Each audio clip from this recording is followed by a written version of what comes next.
The question says that a long straight wire carries a current of 35 ampere. What is the magnitude of magnetic field B at the point 20 centimeter away from the wire? Now, since the question is saying that there is a wire of infinite length which is carrying current, and I have assumed it from bottom to top over here, like in this figure, and there is a point which is r distance away from this straight line, and we have to find out magnetic field at this point. Now, in order to find out magnetic field at this point, we can employ here Ampere's circuital law, which says that for the infinite current carrying conductor, magnetic field at a distance r outside the wire of infinite length is given by mu naught I by 2 pi r.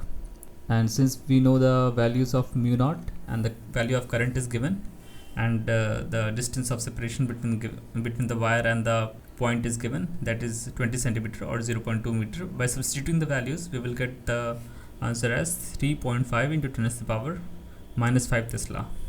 And the direction of magnetic field would be from the right, in the right hand side of the wire, the magnetic field will be going inside the plane, and in the left side it will be coming out of the plane. Thank you.